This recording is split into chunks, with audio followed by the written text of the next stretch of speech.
Good afternoon. I'm Felicia Chow from the Office of Communications, and we're live here at NASA headquarters.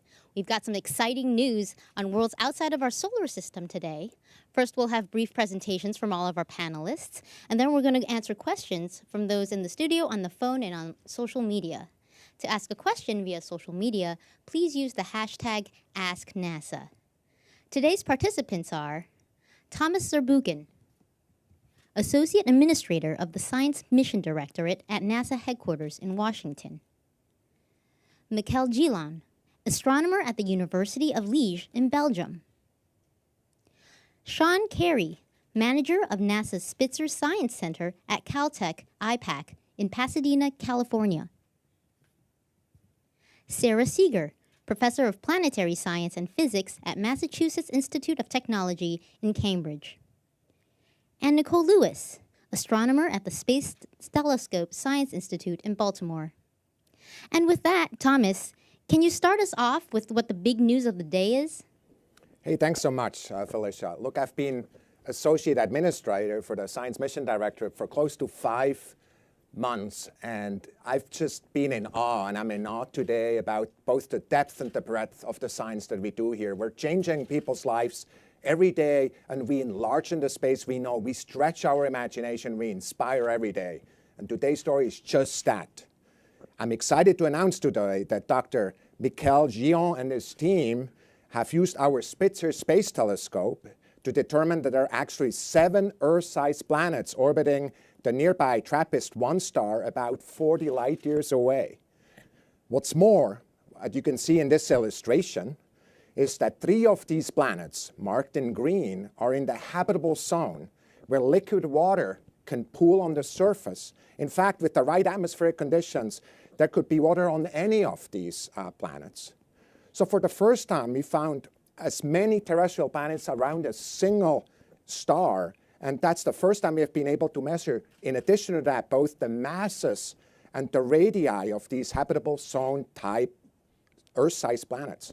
These planets are among the best of all the planets we know to follow up, to see, for example, with the James Webb Space Telescope that we're going to launch last year, the atmospheres, and also to look at biosignatures if there are any.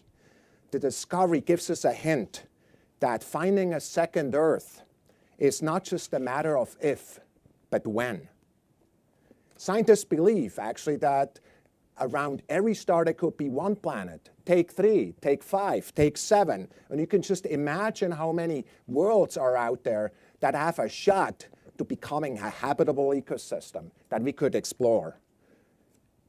And what we really have in this story is a major step forward towards answering one of these very questions that are at the heart of so many of our philosophers, of what we're thinking about when we're by ourselves. And that basically is, are we alone out there? We're making a step forward with this, a leap forward, in fact, towards answering that question. And I'm really excited for you to hear about it now. Thanks, Thomas. So, Michael, can you tell us more about this finding? Sure. As Thomas mentioned, we used a Spitzer Space Telescope with over ground-based telescope to discover around the same star, not 1, not 2, but 7 Earth-sized planets. And this is the first time that so many Earth-sized planets are found around the same star. Furthermore, with 3 of them in the habitable zone. And the star itself is what is called an ultra-cool dwarf, which is the least massive kind of stars that exist.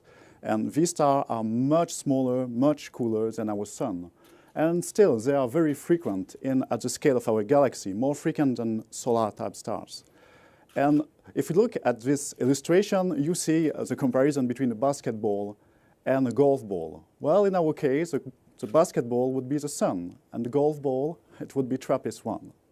So TRAPPIST-1 is much cooler, much smaller than our Sun, and so the planets in its habitable zone are much closer to it, very close to it, with very short orbital periods. And in this graphics, what you can see are the planets which were found around TRAPPIST-1, with the 3 of them which are in the habitable zone, so also called the Goldilocks zones, where liquid water could exist, is the most likely to exist at the surface of a rocky planet. having 3 of these Earth-sized planets in this habitable zone is very promising for the search for life beyond our solar system. So what can you tell us about these distant planets? Well, we have measured with Spitzer very, very precisely their sizes. And furthermore, we have, thanks to Spitzer 2, preliminary measurements of their masses for 6 of them. And for one of them, our measurement is precise enough to strongly suggest a water-rich composition, which is very exciting because this is one of the planets in the habitable zone. Furthermore, these planets are orbiting so close to the star that they must be, or they are probably, tidally locked, which means they always face the star with the same side, like the moon to the Earth. And so if you look at this animation, you can see a view of tidally locked planet with a permanent day side and a permanent night side. The TRAPPIST-1 planet could be just like this. Now what is also exciting here about this system is that the planets are so close to each other. If you were on the surface of one of these planets, you would have a wonderful view on the other planets. You wouldn't see them like we see Venus or Mars, like dots of light. But as you can see in the next illustration, you would see them really as we see the moon. You would see worlds with, which are very big. You could see the structures on these worlds. They would be as large as the moon and even larger for some of them. So it would be a wonderful view on these planets. Thanks, Mikkel. So Sean, can you give us an idea or more context to discovery and why Spitzer played such a vital role? Absolutely, Felicia. I first like to say that in my opinion, this is the most exciting discovery we've had yet with Spitzer in its almost 14 years of operation. As you can see in the graphic, the initial discovery of the TRAPPIST-1 system was by the TRAPPIST telescope in Chile in 2016. And immediately after that, we started doing intensive follow-up with a lot of ground-based telescopes and more than 20 days of continuous observations with Spitzer. And what we're able to find is that we confirmed 2 of the planets that were found in the initial discovery and then found 5 more planets for a total of 7 planets in the system, which is pretty exciting. Now, TRAPPIST-1 is an ultra-cooled dwarf, and that means that it's much brighter in the infrared, thousands of times brighter in the infrared than in the visible. So it makes it ideal to use Spitzer, which is an infrared telescope, to do the follow-up on this system.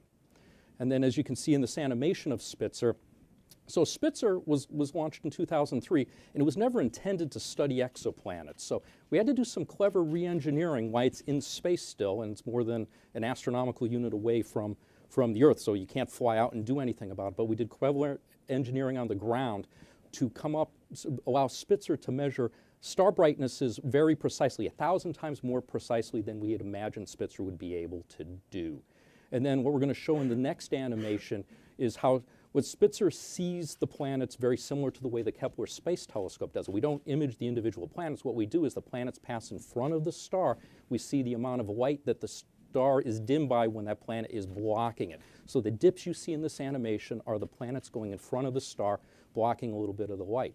The size of the dip tells you the size of the planet. So we can get the size of the planet directly from measuring the dip.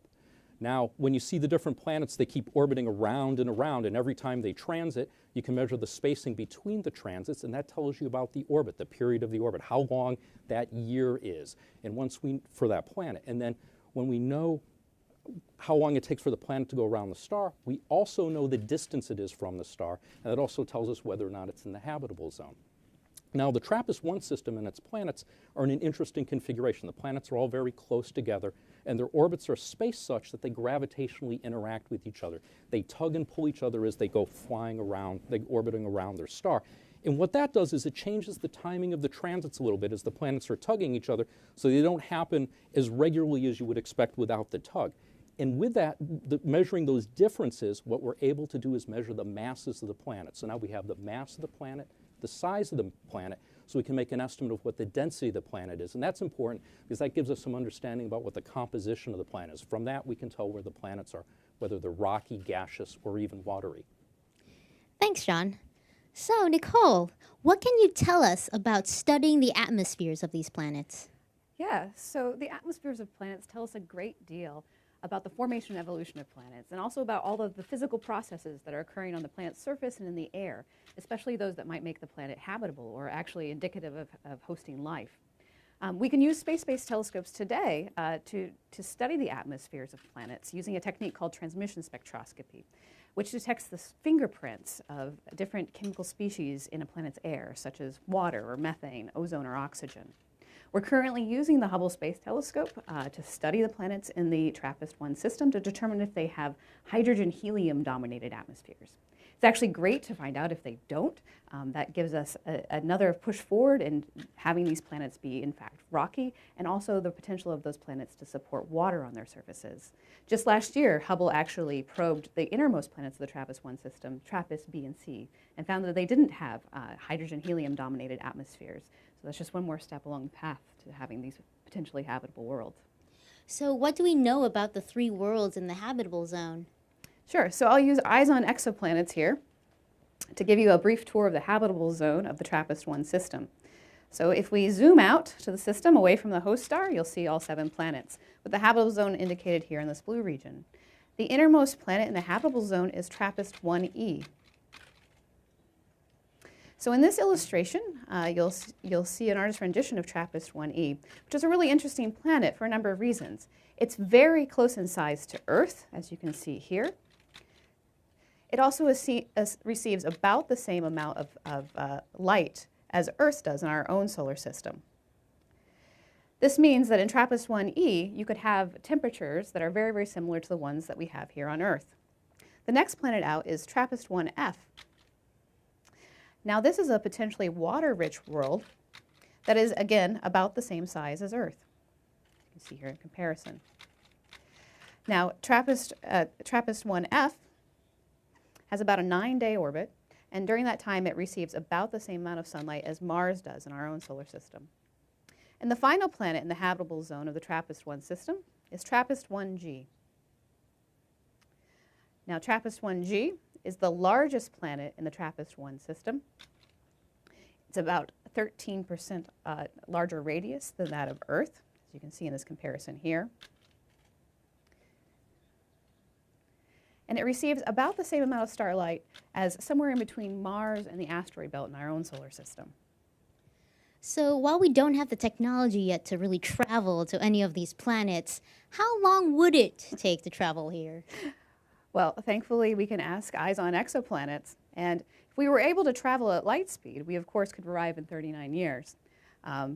Something more like a jet plane would take far longer, of course, something more on the line of 44 million years. Wow. Well then, thank you so much, Nicole. Now, Sarah, why are these discoveries so exciting for the scientific community? Well, with this discovery, we've made a giant accelerated leap forward in the search for habitable worlds and life on other worlds, potentially speaking. Because with not just one planet, but several, we have room that if we didn't have the habitable zone quite right or weren't sure quite what we're looking for, we have many chances over. You could say colloquially, it's like in this planetary system, Goldilocks has many sisters. Now, we don't know much about the planets. We know, as we heard earlier, the masses and sizes and how much radiation is falling on them and their orbits. So for now, we just speculate.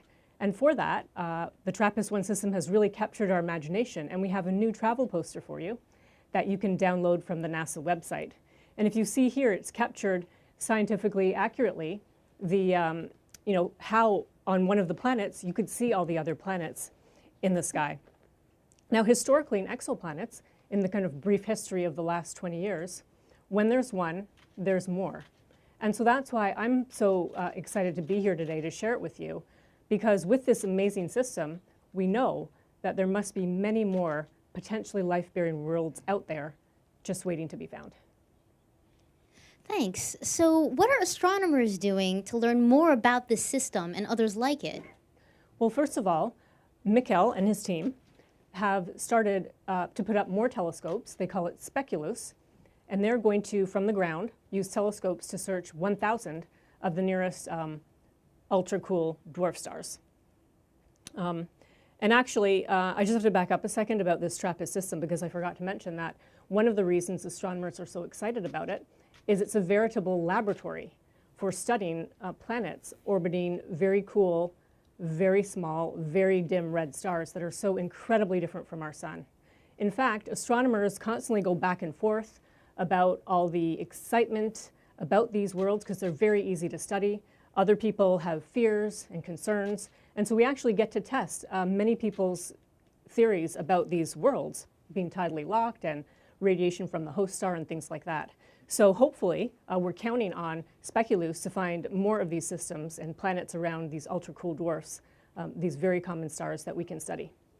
So in addition to the Speculoos, in astronomy, when someone makes a discovery like this, we put almost any telescope that can follow up.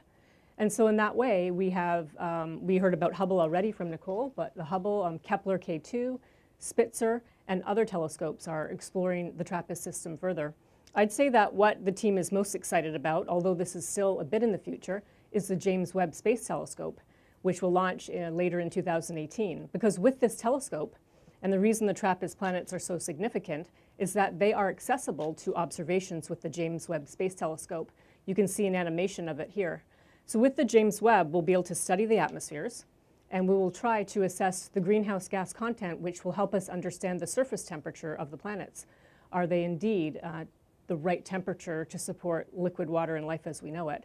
In fact, we're even going to use the James Webb to search for gases that don't belong that might be produced by life, such as oxygen, ozone, methane, and a whole host of other gases. Thanks, Sarah. So before we go into Q&A, Thomas, do you have any closing thoughts for us? You know, for me, this research in exoplanets is really in its gold rush phase. You know, it started something like 20 years ago, and I just couldn't help but notice that the last co-author on your paper is the same co-author who was there at the announcement of the first exoplanet ever discovered and announced in 1995. And since then, we've found thousands of those, a little bit under 5,000 the last time I checked. Dozens of them are in the habitable zone. None until now have had that many planets in the habitable zone. And it's only expanding. This is going forward at a rapid pace, not just because of the telescopes that are there now, but the telescopes we're launching soon. And you talked about the James Webb Telescope, but also TESS, of course, that's going to be there, and WFIRST that's being planned right now. Again, really opening our lens, opening our viewpoints onto the universe, and especially, in many cases, these exoplanets. I do believe that many of the best telescopes that will give us the most information are yet to be invented. There's many things we don't know, many questions we have that come up when we see these observations. We look at all these animations. Very likely, nature is way more beautiful, way more amazing than what we've animated here. It's always that way. And so for us, the question is, how do we actually open up our lens and see these things? How do we get so much data from that the kind of questions that Sarah asked are actually able to be answered? And for me, at the end, it's all about that thought that I have so often when I go to bed at night and really imagine how these other worlds really look like. The fact that there are worlds out there, just like the Earth, that have some commonalities with the Earth, and you could imagine these worlds. It's just only happening right now. These questions about are we alone are being answered as we speak in this decade and the next decades. So I'm really excited about this. Thanks, Thomas. With that, let's transition to Q&A. We've got a ton of questions on social media, so we'll go there first. If you'd like to ask a question using social media, please use the hashtag AskNASA. All right, wonderful. We've got lots of questions coming in. This first one comes from Twitter user JJams, who asks, what is the total amount of possibly habitable planets we have found, including these TRAPPIST discoveries? Okay, I'll take that one. Okay, the total number of habitable planets, believe it or not, is unknown. And it depends on who you ask and how you count them. We would say that there are, let's say, a few dozen exoplanets that you might consider habitable. But the bottom line is that many of them may be a bit too hot or a bit too big. We really have to wait until we can see the atmospheres to know how hot or cold the planets really are. And that's why the TRAPPIST planets are so relevant, because they actually, unlike a lot of the other habitable zone planets, we can actually assess them in the near future. Wonderful. All right, the next question here comes from Scott, who asks, any confirmation of water on the planetary bodies? Yeah, I can handle that one. There's has not been any confirmation of water on these planetary bodies. And it'll take a lot of observations with Hubble or in the future with Webb to probe the atmospheres and see if we can detect water on these planets. But I think it's fair to add that people are looking. Yes, and we getting are lots of certainly data on looking. that. Great. This question comes from Twitter user Matthew, who asks, will this be one of the first observations for JWST? And how much can we learn about TRAPPIST, E, F, and G until that mission launches? I can take that one too. You know, a lot of folks, since learning about the system, have thought about observing it with JWST, and I am fairly certain that Cycle 1 will see some observations of almost all of the planets in the system. And then I guess to add further, even now we're continuing to take observations from the ground and with Spitzer to look at the transit timing variation. So we're going to get better measurements of the masses of these planets as time goes by. And the next year we'll have much better measurements than we have currently. Okay, we're going to take one question on the phone line from Jay Bennett from Popular Mechanics, and then we're going to go back to social media. So Jay? Hello, everyone. I was wondering if the fact that TRAPPIST-1 is a particularly cool red dwarf means that it's more likely to support planets that are potentially habitable because it doesn't have as much stellar activity, solar flares, eruptions, these types of things. I can take this one.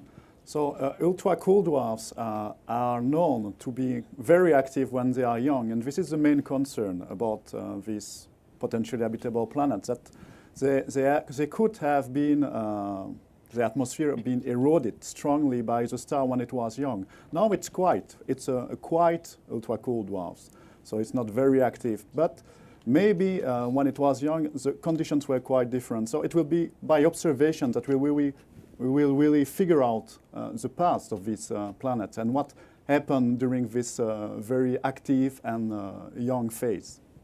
I'll just add to that and rephrase what Mikhail said to just say the great news is we can observe in the near future. We no longer have to rely on what we think and speculation, because nature usually is smarter than we are. And if there's any way for a life to get a foothold, we like to believe it will. Thank you. We're going to go back to social media. So Jason? All right, this question comes from Twitter user Amara, who asks, have you decided any names for these planets yet? Yeah, definitely. A name. To give them a name. Well, they mean like a popular name? Like Oh, well, we have plenty of possibilities which are all related to Belgian beers, but we don't think they will become official, so right. For now, let's call them B, C, D, and so on. Admittedly, we have no way to easily give official names to exoplanets in the same way that we do for asteroids, but perhaps it's something we should try to change. Great. This next question comes from Twitter user Joe Fiend, who asks, does the Earth-sized planets have any moons revolving around them? And if no, how can there be possible waves on water? Well, in our data, we have no indication of a moon. And so, furthermore, if we look at our theory, it would be quite unlikely to have a moon around a planet so close to its star. So maybe if there are outer planets still to found, maybe they could have a moon. We'll see in the future. There are still many news to come about the system. But I'll add further, the tidal forces between the planets are not negligible. So if there was water on these planets, there would be tides as well because of the tidal forces between the planets instead of planet-moon. Yes, indeed. Next, we're going to go to the phone lines. We have Keith Cowing from NASA Watch. Keith? Hi, a question probably best for Sarah Seeger. I'm looking at these planets. I assume they're really close together. It reminds me of the Jovian and the Saturnian systems where stuff is thrown from one world onto another, and there's questions about why, should you consider these as an ecosystem? I'm a biologist. I'm looking at 3 potentially habitable worlds real close to each other. Should we be thinking that conceivably the biosphere around this very tight-knit group of planets might extend beyond just one planet if they're this close to each other? Well, that's a wonderful question, and we haven't thought that far yet. But I'm sure there's a student out there, listening in who should take this problem on. I'll just back up one step, though, and answer a slightly different question, because if we want to think about an intelligent civilization elsewhere looking back at us, they may be having a press conference saying, hey, there's 3 habitable planets there. Venus, Earth, and Mars may appear to be in the habitable zone no matter how we describe it. So let's wait and see what's out there. But great question, and hopefully somebody will work on this. Next on the phone lines, we have Marcia Dunn from Associated Press. Yes, hello. I was wondering, how many years do you think it might take to have a real good handle on the atmospheres of these exoplanets? And I have a follow-up question. Yeah, so we could actually make a substantial amount of progress in the next, after the launch of JWST, the next sort of 5 years range. So starting with Hubble and then moving into JWST to continue the exploration of these atmospheres, we could see results, in the early 2020s. And thank you. And I know this is the first time 7 Earth-sized planets have appeared around a star like this. What is the closest runner-up to that? How many Earth-sized planets around a star that you've seen prior? 3. I think it's a 2 or 3. Yeah. No more, found by Kepler. And which star is that? Oh, I don't remember. There are so many Kepler planets. Okay, thank you. So let's go back to social media. Jason? All right, this question comes from Miles O'Brien here on Twitter, who asks, what sort of instrument could be used to answer the question of whether these planets harbor life? Could Webb do it? Sure. So Webb has a suite of instruments that cover, wavelengths from sort of the near infrared all the way through farther into the infrared spectrum. But in particular, it has a lot of very powerful spectrographs aboard. So this is going to allow us to do this transmission spectroscopy technique that I talked about earlier.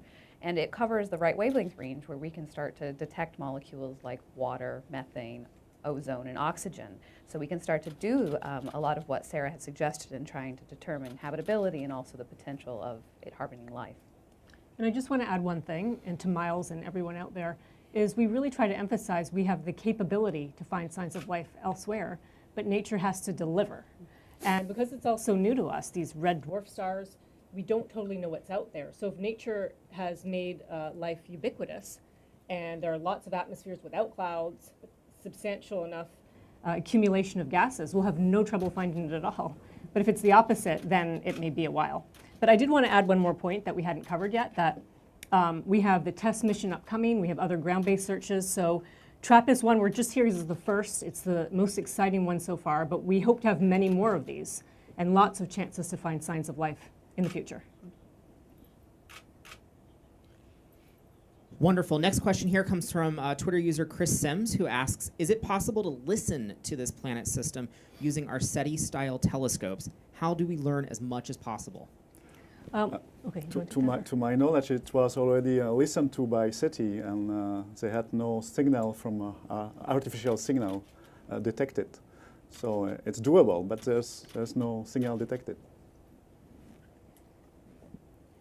Great. Next question comes from Twitter user Sawyer, who asks, how far into the foreseeable future until we might be able to see a craft that can actually make the journey to TRAPPIST-1? This is a really hard question, just because it requires so many miracles on the way. See, when James Webb was developed, the way I think about James Webb, it required something like 10 miracles, kind of things we had never done, and kind of put it together into a telescope, with a 6.5 meter kind of foldable mirror and a thermal system that's a tennis court in size. Kind of how do you do that? The answer is you start inventing your way forward. This question that's being asked may be a 100 miracle type of question, and some of them probably relate to nuclear propulsion. Some of these miracles relate to radiation protection. They relate to things that we're just starting to push at. Now, the good news is there's a lot of work that's being done on kind of the first 5 to 10 of those miracles that are being looked at, not necessarily because we have our eyes set right now on going to a star. It's a big leap, but because we're looking, for example, at the outer solar system. We want to get there a lot faster. We want to get there with more payload. We want to get there with more energy. And so the way this game works, it's really, it's leaning forward. It's really, just because it takes 100 miracles, not backing up. That's really what I would believe is what NASA is all about. And that's also what led to this kind of discovery in many ways. Spitzer itself had a whole bunch of miracles on detectors and systems, and the same is true for the other question. I'd like to just very briefly mention our colleagues at the Breakthrough Foundation and the project called Starshot. And you can go look that up and see that they're planning 19 miracles to figure out a way to send very tiny and thousands of little tiny spacecraft flying by the very nearest stars. That would be Proxima Centauri, not quite like TRAPPIST. But I just want to remind all of you, although it may sound discouraging, perhaps that in our lifetime we won't have a way to see how to get to TRAPPIST-1, that we're here because we have these big sophisticated space telescopes, Hubble, Spitzer, James Webb, and future ones. And we're big on remote sensing. So even though that's what we have to live for, we are still very excited about the possibility of using our telescopes to see what's there, rather than we have to leave the trip there to future generations. We've got a lot of questions on social media, so we're just going to keep them coming. Jason, what other questions are we getting? Sure. This next question comes from Twitter user Aku, who asks, any estimations on how old these discovered exoplanets are? Yeah, the age of the star and the system itself is poorly constrained. We know it's not very young. It doesn't show signs of youngness, so it's at least 500 million years old. But we can't say more because these ultra-cool dwarf stars, they evolve super slowly. Their lifetime is 1,000 times larger than for a sun-like stars. So we don't see them evolving, so we can't constrain their ages. All right, this next question comes from Facebook Live here. What is the distance between these three planets? Is it something like 500,000 kilometers? And what is the distance between E and the star? Oh. The distance between the planets are a few times the distance between the Earth and the Moon. So we're talking about something like millions of kilometers and not hundreds of millions of kilometers for an Earth around a sun-like star. And for the planet F, or E, the distance is something like 5% the distance between the Earth and the Sun. So it's much, much closer to its star. Great. This next question comes from Twitter user Ross Butler, who asks, is the TRAPPIST-1 system the closest to us with planets in the habitable zone? No. In fact, the closest is Proxima Centauri, which has a planet which was detected by radial velocity, so by another method, which doesn't tell us the size nor the mass. So we don't know if it's a rocky planet, but it is in the habitable zone, clearly. It's only at 4 light years away. It's the closest star, in fact. All right, wonderful. This next question comes from Twitter user Unconventional Tiger, who asks, I would like to know the range of orbital periods for the 7 rocky planets in the TRAPPIST system. So the range goes from 1.5 days for the innermost planet to, we don't know the period of the outer planet, but it must be something like 20 days. So super short period compared to the Earth. I think, do you want to add the ratios? You can add the ratio. No, I think, Mikhail, you should add the resonance and the integer ratios. Okay. So indeed, also the periods themselves are related by our commensurable, so they are related by ratios of integer numbers, which is very peculiar dynamical configuration that we can find in our solar system for the Galilean moon around Jupiter. And it shows that, it indicates at least that these planets should have formed further out and migrated and been trapped during this migration inwards in this very peculiar configuration. If this is the case, they are super water rich because they must have formed in an environment which was very rich in ice or in water ice, and it should be reflected in their composition. And we will know soon, thanks to notably to many new Spitzer observations that are coming. Okay, before we take more questions from social media, I'd like to ask each of you to kind of give some thoughts about why this finding is so exciting for you personally. And we're going to start with Nicole and then work our way to Thomas. Yeah, so this finding is really exciting for me because this is a great opportunity to study Earth-sized planets' atmospheres in great detail. We know that we can get good signal-to-noise ratios, and we can start to begin this journey in trying to understand what the air is like around rocky planets outside of our solar system. Well, I'll give 2 favorite reasons. One is when I and others started in exoplanets 20 years ago, our peers all dismissed the work as just stamp collecting. We'd never look at their atmospheres, we'd never be able to do this, we'd never be able to do that. So the fact that we're here today with 7 planets, and we know we can study their atmospheres in the future, is truly tremendous. The other point I want to make is that we're really excited because we all see ourselves here as just, we're the group of people, we meaning us and all of our colleagues, as the pioneers. This is a search that will go on for many generations. And just the fact that we're this close now to finding so many habitable worlds is really exciting. Yeah, so for me, it's more of a very kind of a personal experience because I've worked on Spitzer since 2002, and the ability to be able to do these observations. We had to do a fair amount of engineering work, and at the beginning, it wasn't clear necessarily that we would be able to achieve the precisions we need to do science like this. So it's very gratifying that all our hard work, myself, my colleagues at the Spitzer Science Center, JPL and Lockheed Martin, the engineers there, we're able to pull it off, and we're able to give great data to scientists and get great results out. So I'm very happy about this. So on my side, I've already wondered about the possible existence of life elsewhere since I'm a kid. And so when I went to college to study science, I first studied biology, biochemistry, because I wanted to understand what is life, really. Then I switched to astronomy because it was the beginning of the exoplanet adventure. We were really beginning to detect planets outside the solar system. And it was clear that within a few decades, we would be not detecting giant planets which were unsuitable for life, but planets that could host life, that we could study. So I've already been devoting my time in science to this goal. And then we're getting nearly there with this result. It's a very good satisfaction for me. To me, looking from the point of view of NASA's science program, it's exciting because of course it's a leap forward, but it goes in parallel to the other leaps we're taking right now. Look at what's happening at Mars, where we're really looking at the complex chemistry that's happening there. Look at the recognition that Mars actually is a place where there not only used to be water, but there's water today, abundant water.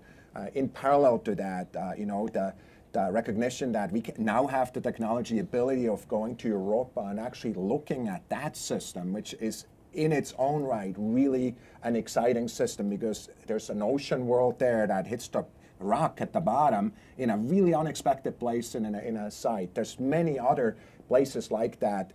And then on the theory side, we already heard that the really understanding of the biology of life. There's a tremendous amount of progress. So together, these areas really create kind of a crescendo towards that, really answering that question that has been on our minds for so long. This is the right time to ask that question. It is the right time to have this discovery right now.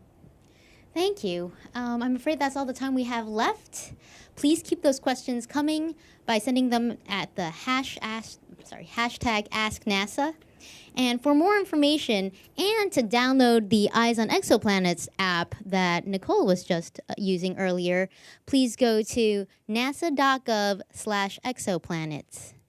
And also, don't forget to follow us on our various social media